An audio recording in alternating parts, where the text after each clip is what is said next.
banyak mana atau sekretaris mana? Sekretaris nggak datang. Iya. Wakil. Aduh. Nanti tolong absen ya Kak.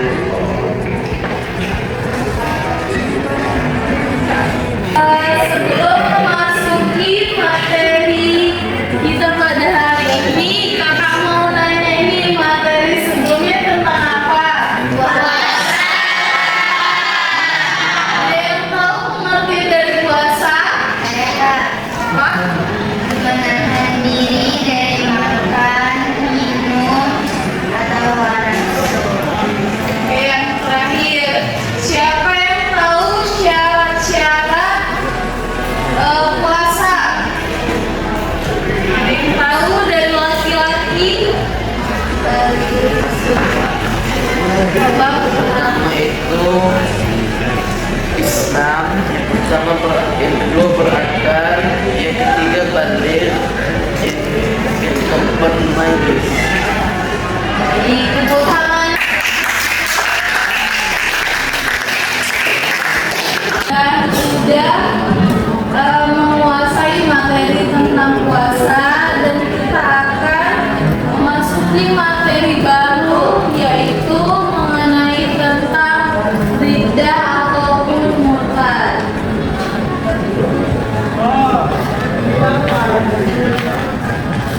Dan jenis-jenis murtad, kemudian dasar-dasar hukum murtad, konsekuensi murtad dalam Islam, dan yang terakhir proses penanganan kasus murtad.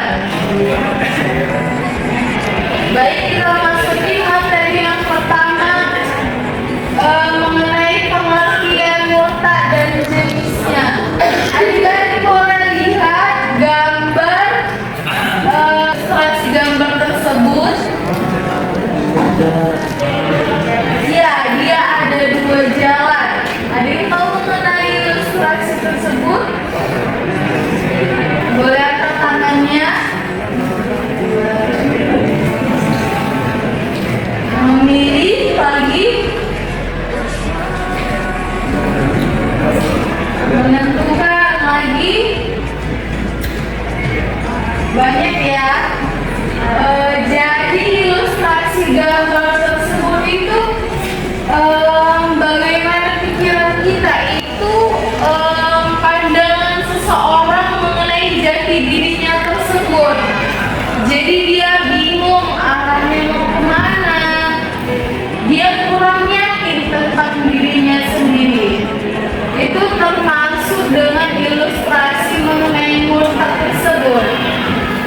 Dan akan menjelaskan mengenai pengertian murtad. Jadi murtad ini berasal dari kata irtadda yartaddu ataupun riddah. Secara bahasa kata riddah berarti kembali ke jalan yang mana ia datang.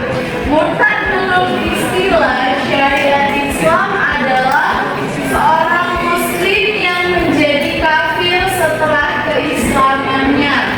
Orang-orang yang melakukan perbuatan tersebut telah akan mendapatkan azab yang sangat pedih. Jadi murtad ini dia itu seseorang yang awalnya itu Islam, kemudian tergoyang hatinya ataupun keyakinannya itu tidak teguh pendirian akan keislaman ataupun keimanannya, sehingga dia keluar dari agamanya tersebut, sehingga orang tersebut dikatakan sampai mengenai pengertian murtad sudah paham? Jadi di sini ada mengenai jenis-jenis murtad. Jenis-jenis murtad itu ada 4. Yang pertama ada murtad akidah ataupun yang tidak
Yang bisa